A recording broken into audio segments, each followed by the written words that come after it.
McGregor, thanks for joining us. How would you assess and describe the state of the war in Ukraine right now? That's an important question, and not enough people have good answers at this point. I think all of the lies that have been told for more than a year and a half about the Ukrainians are winning, the Ukrainian cause is just, the Russians are evil, the Russians are incompetent, all of that is collapsing. And it's collapsing because what's happening on the battlefield is horrific. Ukrainians now, we think, have lost 400,000 men killed in battle. We were talking about 350,000 a few months ago.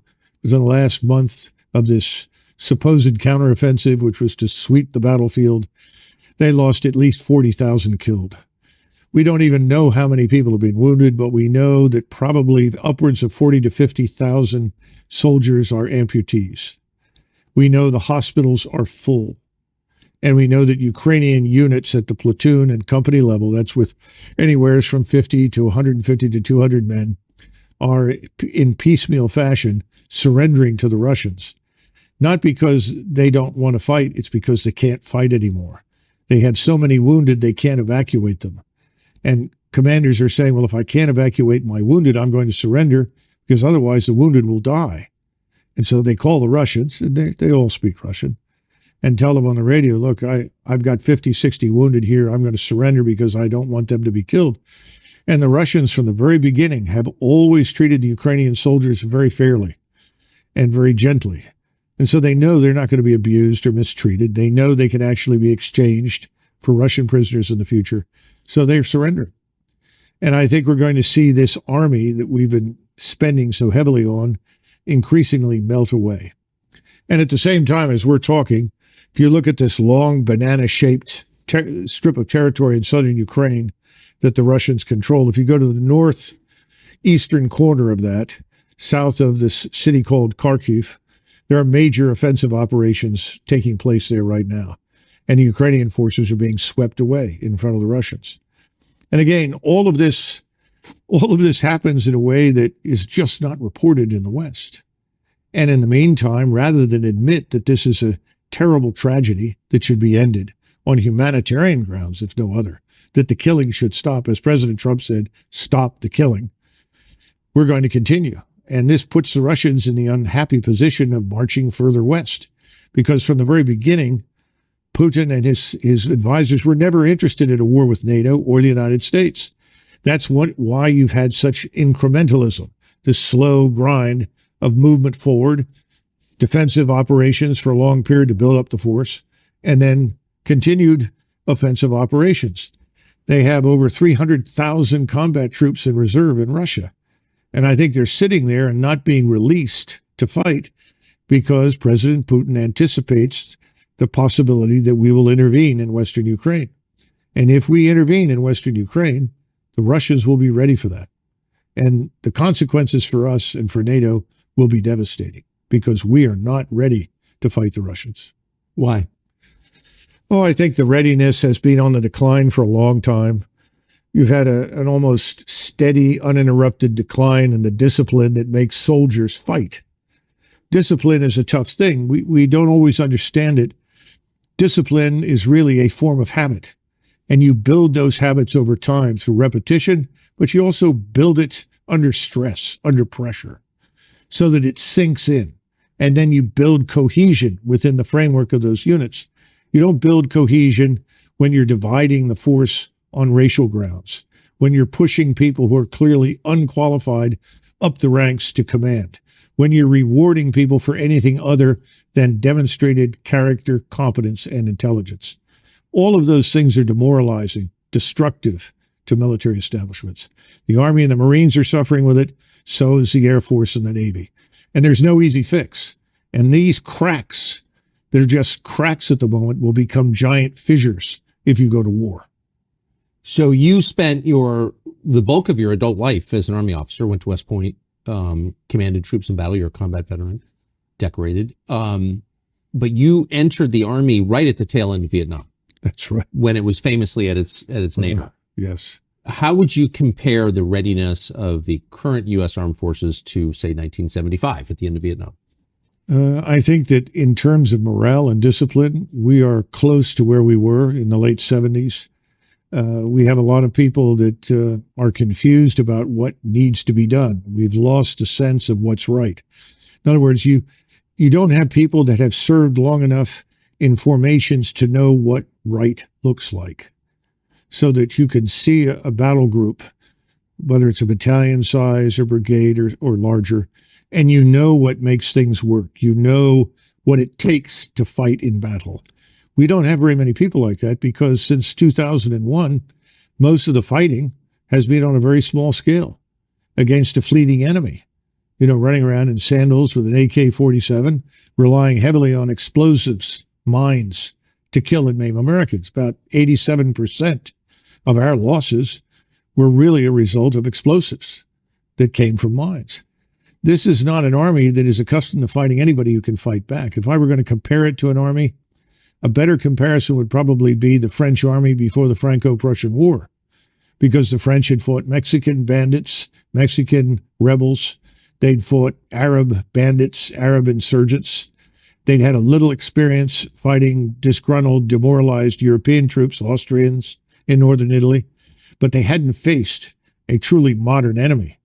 But people were convinced that the French army was the greatest army in the world because they'd fought in North Africa, in Indochina, Mexico, all over the world.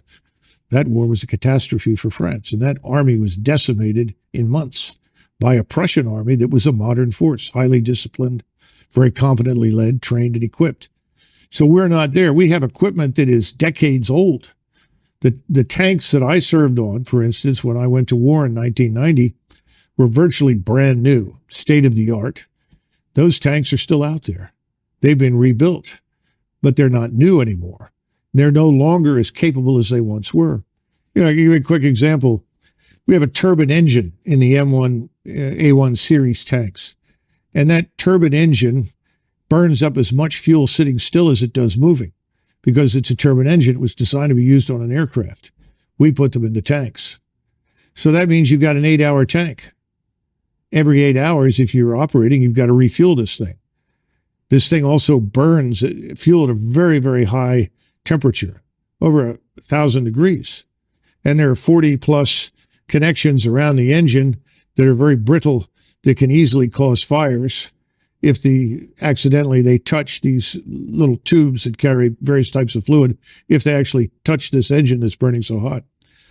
So the engine is so hot that you can track the movement of U.S. Army ground forces with tanks from low Earth orbiting satellites. So if you think you're going to hide or conceal yourself or outpace somebody, you're just a glowing target from space. To this must be added the ridiculousness of not having replaced that engine with a reliable, state-of-the-art diesel-electric engine, which is much cooler, which can go for 24 hours or more without a refuel. And these things are extremely problematic when you go to war, because you have to pull forces back, refill them, return them to the front. That's not easy to do when you're operating as frequently as every 8 or 6 or 9 hours. They say, well, we put a generator on there to make up for this when you're sitting still. The problem is that you don't sit still for very long in combat, because if you do, you're going to be targeted and destroyed. And that, of course, is what we're seeing in Ukraine. Persistent surveillance from space, from overhead surveillance, makes everything visible all the time. So if you're going to embed yourself in the ground, if you're going to set up a permanent position there where you try to fire from that, you're going to be targeted and destroyed very, very quickly. So that's why this defense right now looks a lot like World War I, because anybody who moves is identified and killed. The only limitation on your ability to target and destroy the enemy is ammunition. The Russians, of course, have no shortages whatsoever. You recall at the beginning of this, we have all these shortages, right? The Russians can't keep up with missiles. The Russians can't keep up with shells. Well, they have multiple manufacturing facilities operating 7 days a week at 24 hours a day. We have no surge capacity in the United States. It would take us many, many months to come up to that kind of standard where we could actually compete in high-end conventional warfare.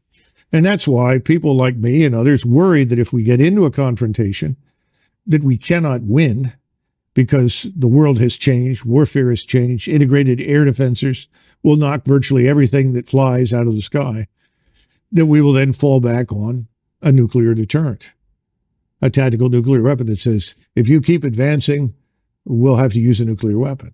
We don't want to go there because the notion that there are so-called tactical nukes, you've heard that expression? Yes. Oh, that's just a little nuke. So that won't precipitate a major war. The use of any nuclear weapon is going to precipitate escalation very rapidly because your opponents will assume that if they don't use their nuclear weapons, they're going to lose them. So we're living in a terrible dilemma right now. The smartest thing that we can do is end this war. What is Russia's objective, do you believe? Assuming the objectives change over the course of a war. Of course. Right? Well, the original objective, obviously, was very different. I mean, if they'd made peace with the Russians back in, let's say, March or April, I think the Russians would have retained very little territory, probably only Luhansk and Donetsk, the two so-called breakaway provinces. And I think there would have been guarantees of neutrality for Ukraine and guarantees of equal rights before the law for Russians. And that's what people don't understand. Most of this has to do with abuse meted out to Russians in Ukraine by the Ukrainian government. And this, of course, is this radical nationalist government that came to power in Kiev in 2014. And they almost immediately, as soon as that government came into power, they started launching a war against the so-called breakaway provinces. And Putin kept trying and trying and trying. The Minsk Accords were another good example, trying to get to a solution that would not involve confrontation. Now we know, of course, thanks to Angela Merkel, the German chancellor, that the Minsk Accords were just a ruse, a way to kill time and give the Ukrainians more time to build up their forces. To build up their forces for what? And it's pretty clear they were building up for an offensive against Russia. And of course, the next step was that we bring in our missiles and station them in eastern Ukraine, which puts them in a couple of minutes away from all of Russia's cities and all of Russia's nuclear deterrent. So this was unacceptable. So that original deal is gone now. And the question is, what will the Russians accept? Well, I think they're going to demand that whatever remains of Ukraine, rump Ukraine is what most people are calling it now, most of what's probably west of the Dnieper River has to be neutral. It can't be part of NATO. The Russians will never tolerate NATO forces on Ukrainian soil because we've demonstrated conclusively that we are fundamentally hostile to Russia. So that's the minimal requirement. How that's governed, that's another question. Who knows? I'm sure Moscow would want to have some say in that government and who is there to ensure that behind the scenes they are not once again subjected to the treatment that we subjected to them to in the Minsk Accords. What is the Ukrainian objective? I think more and more Ukrainians just want to survive this, and that's becoming very hard. And Zelensky and the radicals around him are basically committed to fighting this war to the last Ukrainian. And of course, I'm sure that Mr. Zelensky and his friends are anxious at some point to retire to their estates in Florida or Venice or Cyprus to collect on the billions that they've managed to steal or siphon from all the aid that we've provided.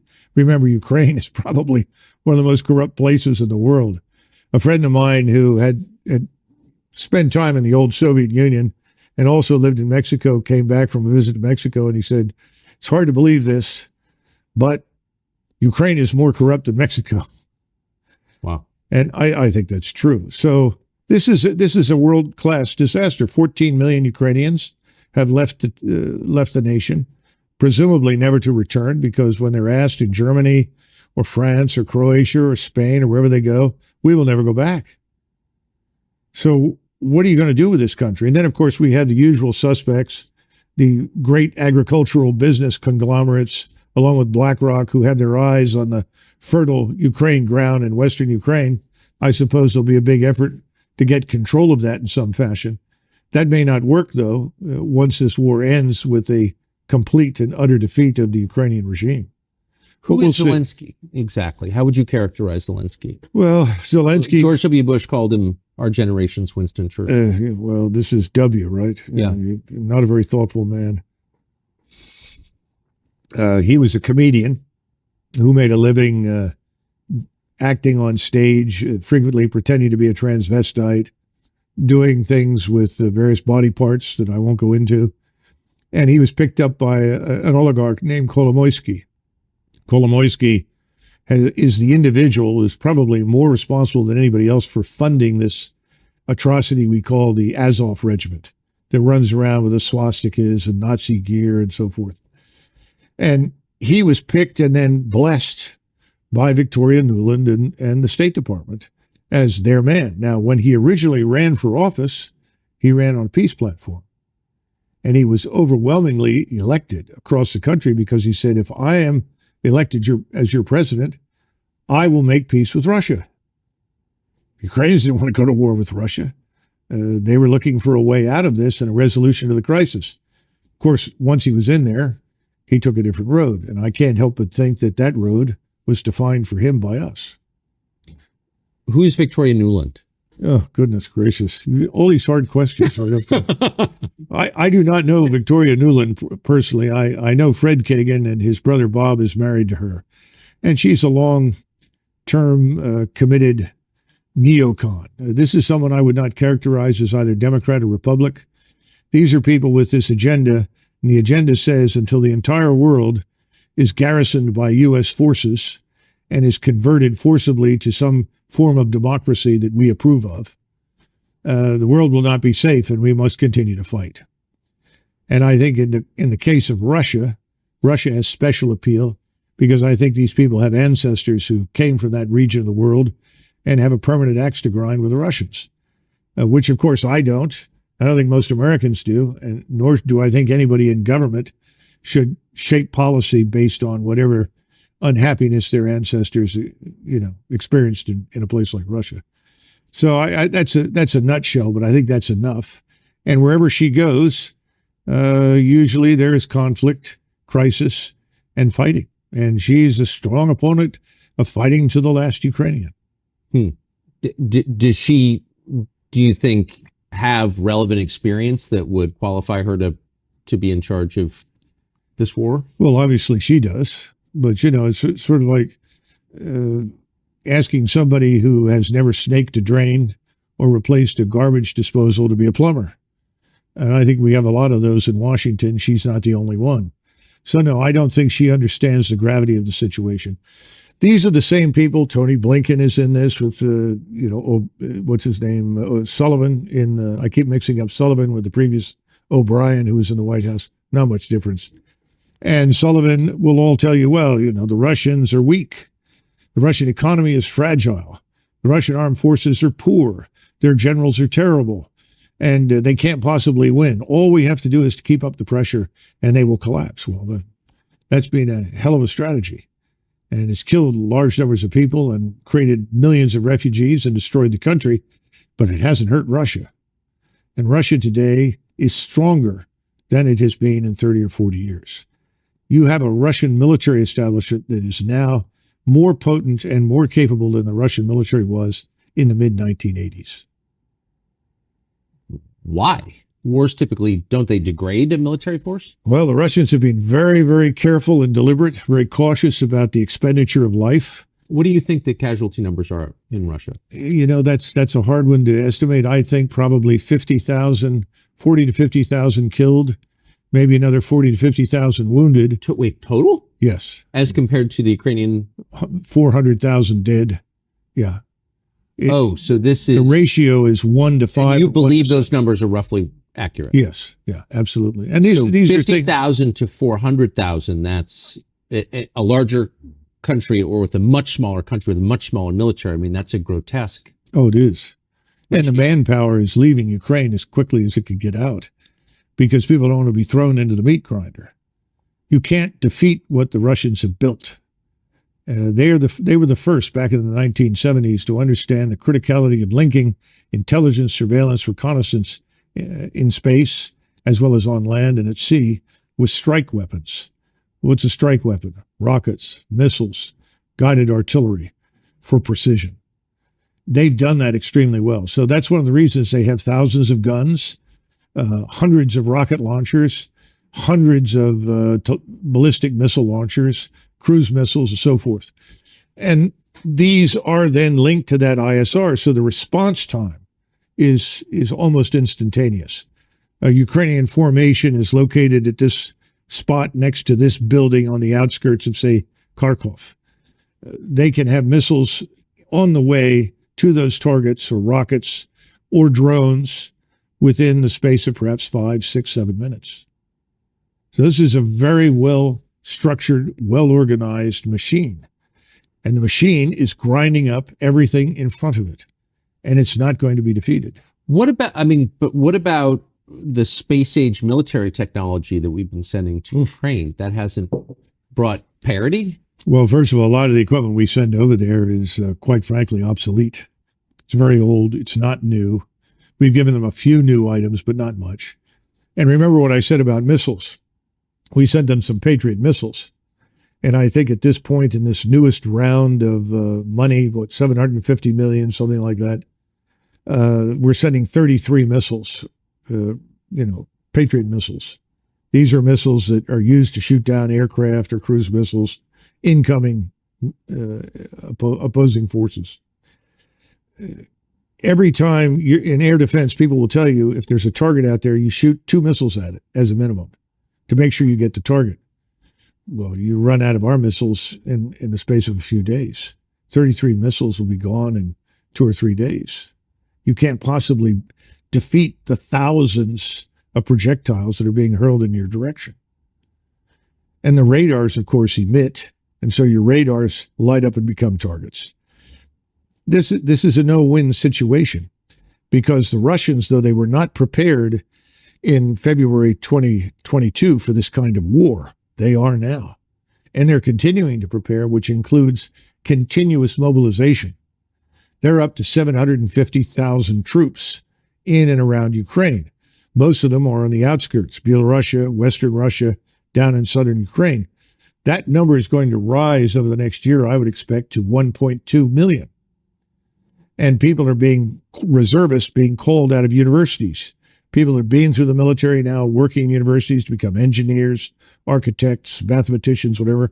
They're being pulled out, put in uniform, and readied. Because, again, our intransigence, our demonstrated hatred and hostility for Moscow and for Russia has convinced the Russian people, as well as the leadership in Moscow, that they are going to have to fight us and anyone who is allied with us. So they're preparing for that eventuality. That's why it's so important that we have to wake up, understand what we've done has backfired. Whatever we set out to achieve has failed.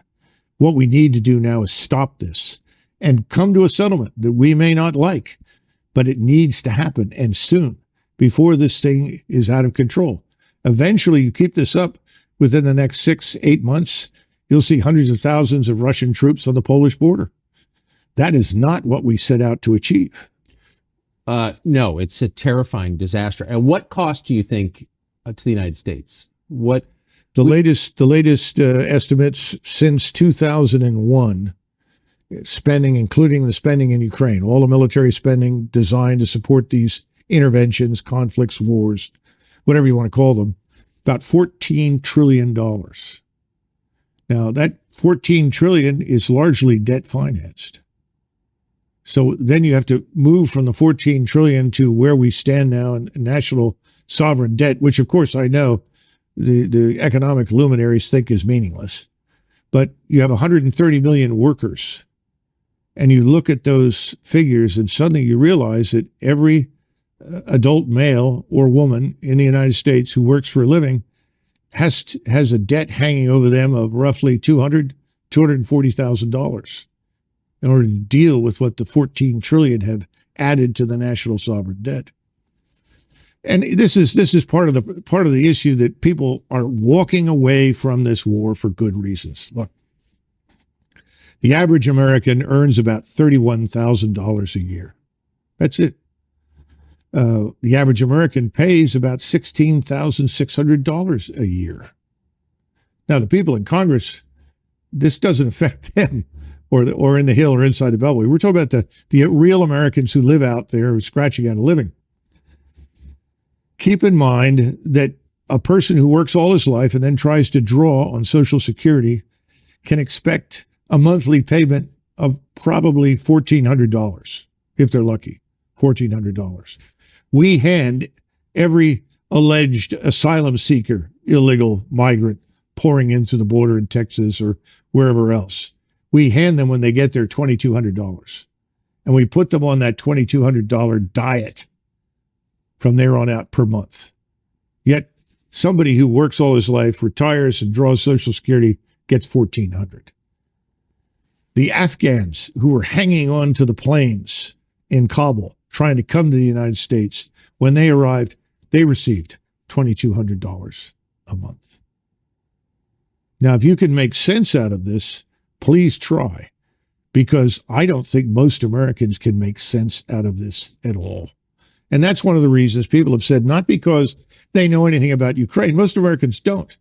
If they knew anything about the history of Eastern Europe, they would all say, get out. Because the wars and the blood and the hatred that have been characterized to that part of the world for hundreds of years is something we can't sort out. We can't fix it. We shouldn't try to arbitrate it. We don't know anything about it. We shouldn't be in this, is the bottom line. I think Americans have figured that out.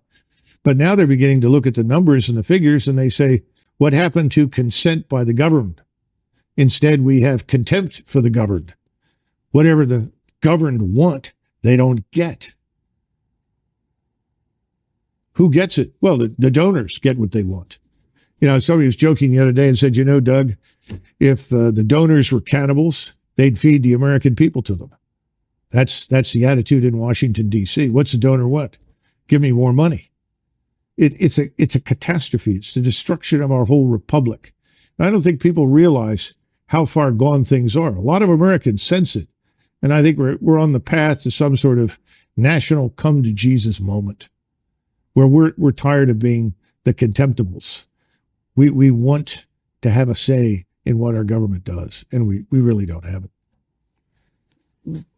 You mentioned the donors, and we just had a conversation with Vivek Ramaswamy running for president, Republican side. He's rich, and so he doesn't need big donors. But he has said publicly that he can't get money from any big-time Republican donor because his position on Ukraine is similar to yours.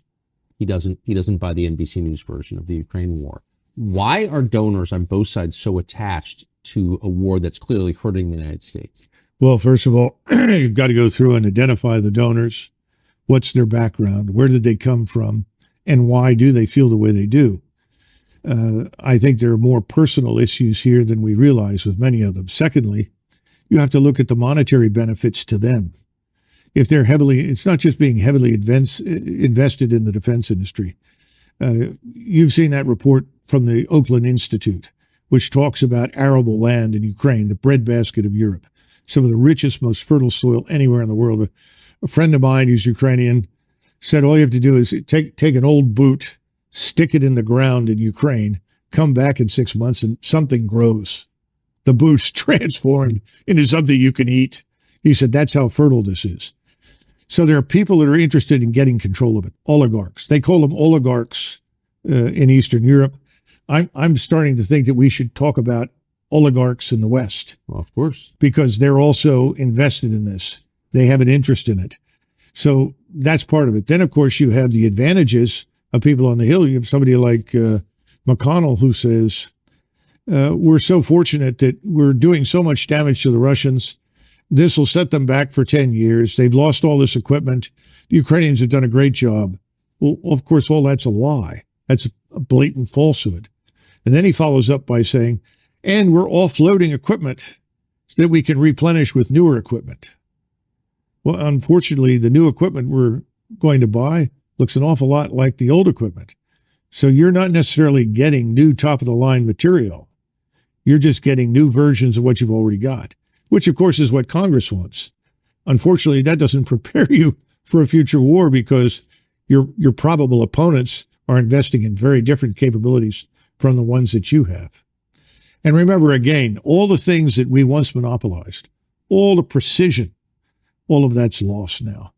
Everybody has it. There's nothing that we can do that they cannot also do in Moscow, in Beijing, and probably in many other countries that we don't even know about yet. But of course, it all means money. Where does the money go? Does it go into the Defense Department? Sure. But then it's transferred over into industry. And industry then contributes money to PACs. And the PAC money goes where? Back to the Hill. So it's a wonderful sort of recycling machine where the wash is washed again and again. Now, what happens in Ukraine? Well, the equipment shows up. Some of the equipment reaches the troops. A lot of it is sold off, ends up in arms bazaars like Kosovo, or we see it now being used by the drug cartels. We saw somebody working for one of the major cartels that is also involved in human trafficking walking around with a Javelin missile. The whole kit. Well, where did that come from? Well, it came from Europe. Probably may have gone from Europe to Afghanistan, Europe to North Africa, Europe to the Balkans, and then over into the United States, south of the border.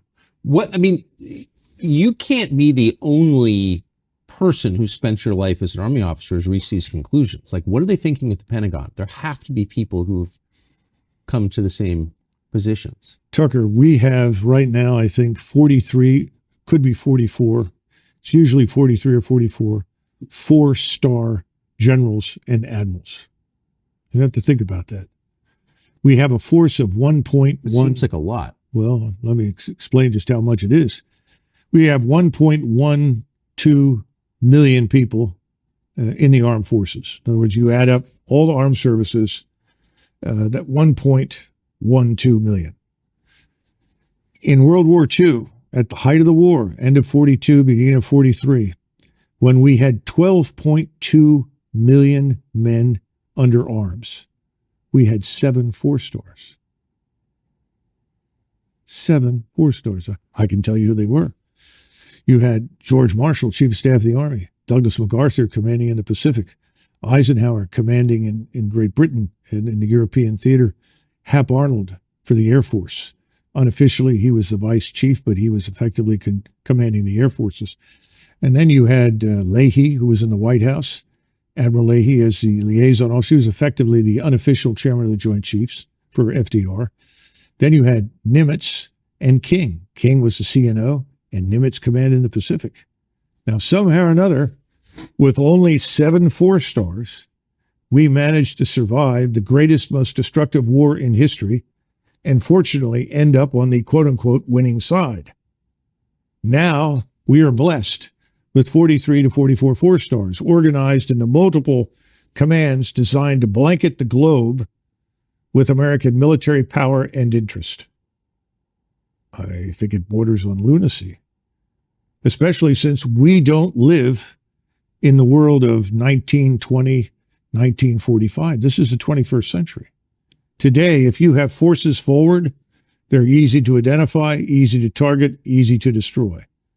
So what's the point of having a lot of forces forward? Well, we can always reinforce them. No, you can't. How do you get across these vast oceans, the Atlantic and the Pacific, when your opponents have submarine fleets? How many ships do they have to sink? Supply ships, transports, before everybody says, that's it, we're not going. Same thing true for aircraft. Well, we have better aircraft. We may have better aircraft, but we don't have very good air defenses. We've neglected air and missile defenses for years. In the Army, they always treated theater air and missile defense as sort of the redheaded stepchild because we haven't fought anybody that compelled us to defend ourselves from missile and air attack. Well, those days are over. In other words, if you press this war with Russia in Central East Europe, it will reach us here in the United States.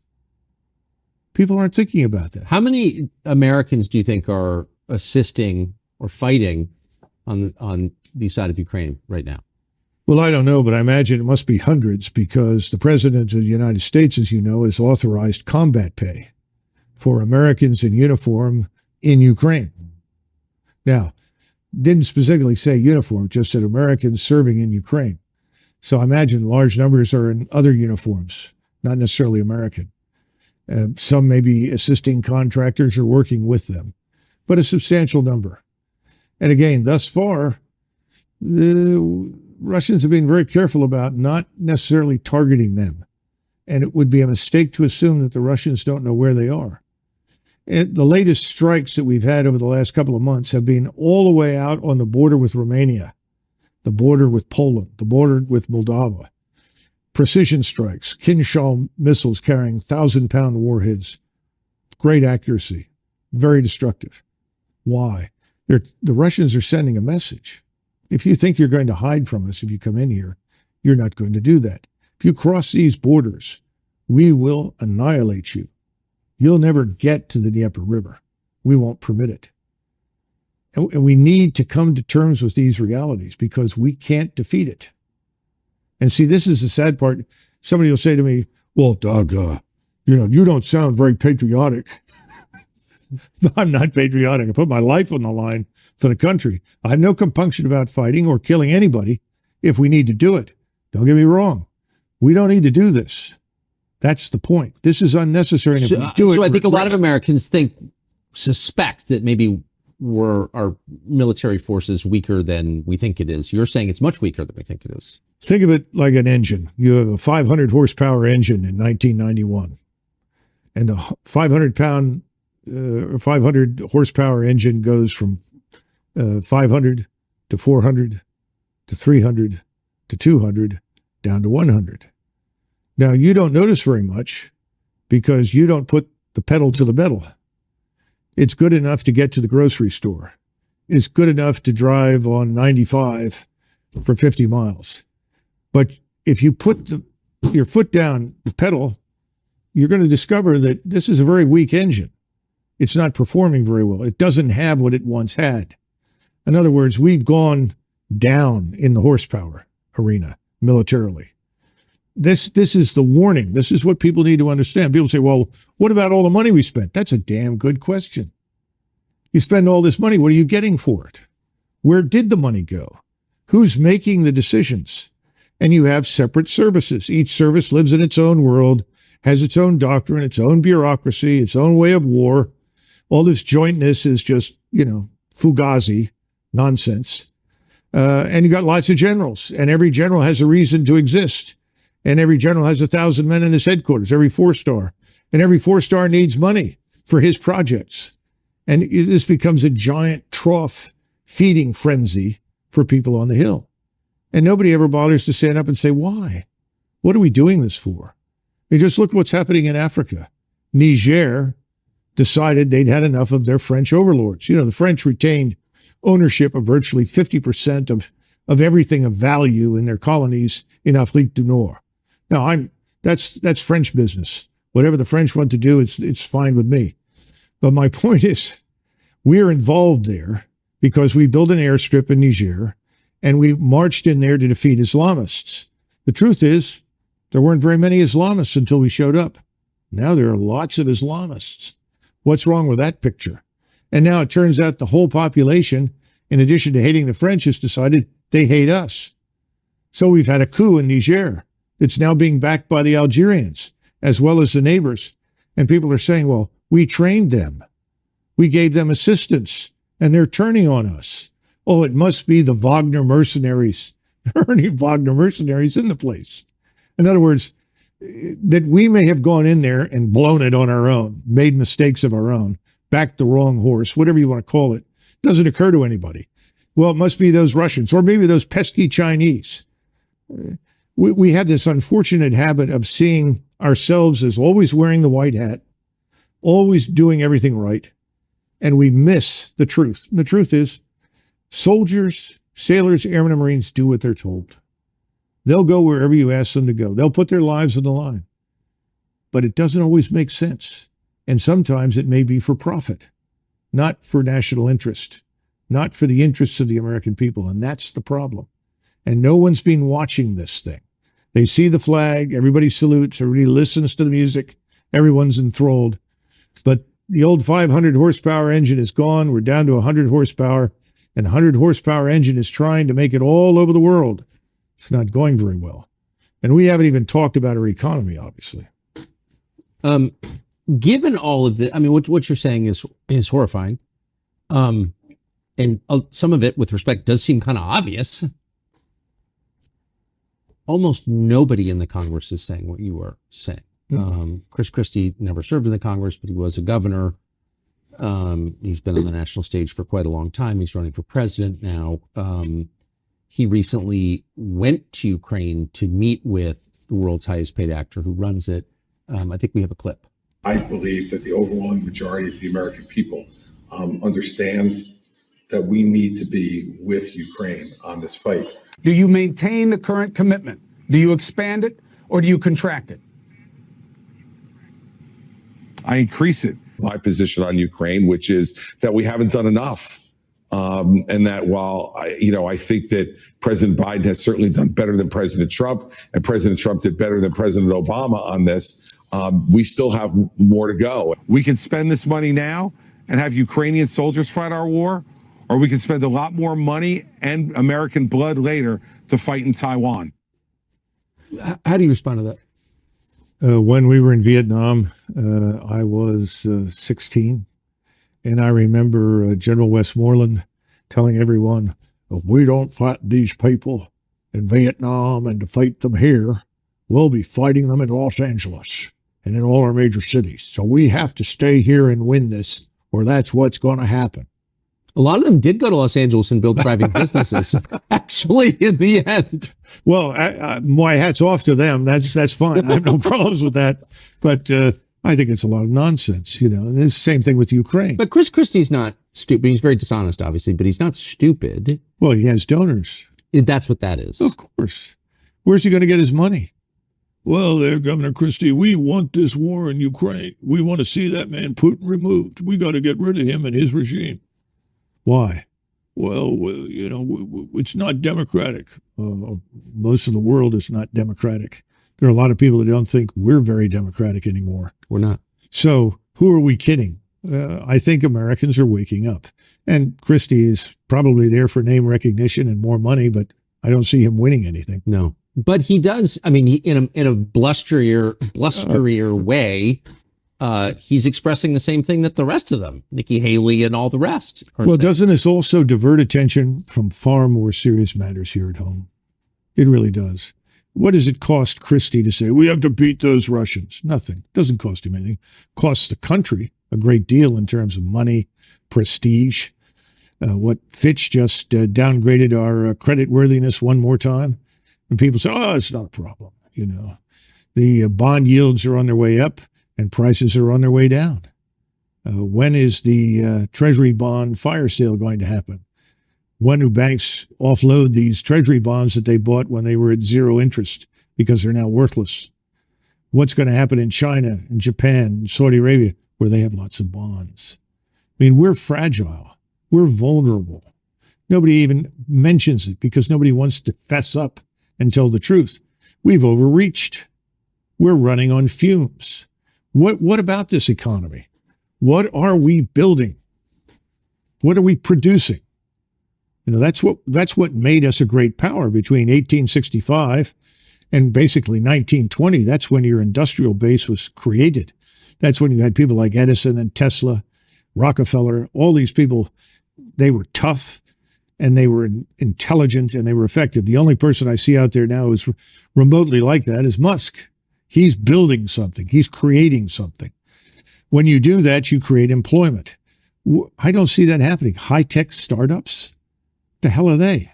What are they doing for us? A new app on your phone? We've got to wake up and say, oh, well, AI. AI is better algorithms. Better algorithms do not replace human beings. And they don't necessarily create opportunity for people to work. We've got to think this thing through very carefully. We haven't done that. What about our energy sector? Oil, gas, we've killed it. We have half the refineries we once had? California had something in the neighborhood of 43 or 44 refineries. They're down to 23. How long before suddenly we're in another energy crisis and we need to rapidly refine fuel? Can we do it? Well, the answer is it's going to be tough. It applies, the same thing applies to Raytheon. We want 200 missiles and we want them now. Well, we have no surge capacity.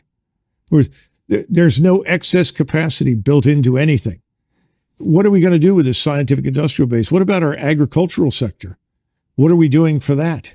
High-end manufacturing is dead. We need to repatriate lots of industries. That's what President Trump talked about. We absolutely need to do that. People say, well, we want free trade. Well, I'm 100% for free trade as long as it doesn't kill us. But if it kills us, then I'm for protection.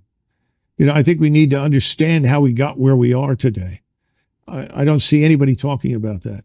And I think Americans are beginning to turn these people off. Democrats, Republicans, it's the uniparty. Who are we kidding? What are they doing for us? The swamp gets bigger and richer. The rest of the country gets poorer. I don't see any good outcome right now from any of these candidates. Perhaps I'm too harsh, but that's the way I feel. Last question, and it's more a piece of tape that I want to get you to respond to, but I think it's come to a lot of people's attention. This is just so perfect that one of the spokesmen for the Ukrainian military is an American guy, leftist, dressed up like a woman, who's now wearing a Ukrainian army uniform and talking about killing Putin. Watch this. If you look at Putin's mouth, you'll notice that blood drips from it. He's a vampire, carrying out genocide against both Ukrainians and Russians alike. Vlad Putin bathes in the blood of innocent children and enjoys it. And this is why the dictator of the Russian Federation must be deposed, and why peace talks have to be focused on President Zelensky's 10-point peace formula and the full liberation of Ukraine. There's something so perfect about that, the convergence of every ugly anti-human trend in modern. Is that a transgender life. Person? That's a guy with fake breasts. Yeah, yes. Yeah, that's interesting. Well, I think everything else is fake too. We estimate that at least 60,000 children from Ukraine have disappeared, vanished since this war began. Where are they? What about all of the women that have been sold into prostitution that once lived in Ukraine? This war is a catastrophe. The people bathing in blood are in Kiev and Washington, not in Moscow. And this sort of thing is going to play well until it can't. And that's the sad part. We're going to see this whole thing collapse and implode. It's coming. And with it, NATO? I would think so, because the Europeans right now, Germany is well into a recession. It has systematically deindustrialized itself by casting its lot with the anti-Russian crowd.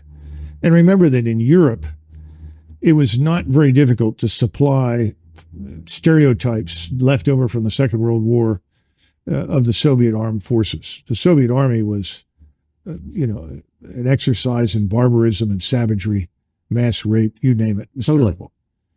That's not Russia today. Russia today is a very different society, very different state. And that's been Putin's effort from day one. He's been interested in restoring Russia as an Orthodox Christian state with a true national identity and a strong national culture. That's probably another reason why so many people want to destroy Russia, because it's the last European state that has not been flooded with foreigners and turned into some sort of polyglot experiment, which is failing badly, by the way, because at some point, all of these unwanted people in Europe, and for that matter, here as well, I suspect, when things fall apart economically, it's going to get very hard on them. Because people are going to look around and they go through this, well, wait a minute, I'm an American. Who are you? What are you doing here? Why are you living that way? Why are you being subsidized? I'm a German. You don't belong here. You need to go home. I'm getting $1,400 a month in retirement that I paid into my entire life, and you just show up from Congo and you're getting $2,200. Well, here's another one. The president announced yesterday on one of these tweets, somebody tweets for him, obviously, that the people that have lost everything in Hawaii, thousands of them lost everything, are going to receive a one-time payment of $700. Now, I haven't been to Hawaii in a long time. I'm not even sure I've ever been there, but I know that $700 isn't going to take care of a family for very long. No. But in the meantime, hundreds of millions, billions of dollars continue to flow into this black hole called Ukraine, which I think is an exercise in fraud, deceit, and criminality, to be blunt. So when's it going to stop? When are we going to take care of Hawaii? Let's go back to Ohio, where we had the derailment and the chemical spill. 4,000 human beings living in this area. The water is still not fit to drink, as I understand it. We wouldn't even invest the money to move those people to a safer area, even if it meant temporary housing or permanent housing, until this thing was cleaned up. What have we done? This is the problem. It is America last on every level. The last people who are consulted, the last people who are benefiting from anything that goes on in Washington are Americans. This cannot go on. It's got to end. And I think it will end. But unfortunately, it's like everything else. We're going to have to be pushed over the cliff into the abyss. I think that's where we're headed. Well, on that cheerful note, Retired Colonel Douglas McGregor, thank you. Sure. It was great. You often hear people say the news is full of lies.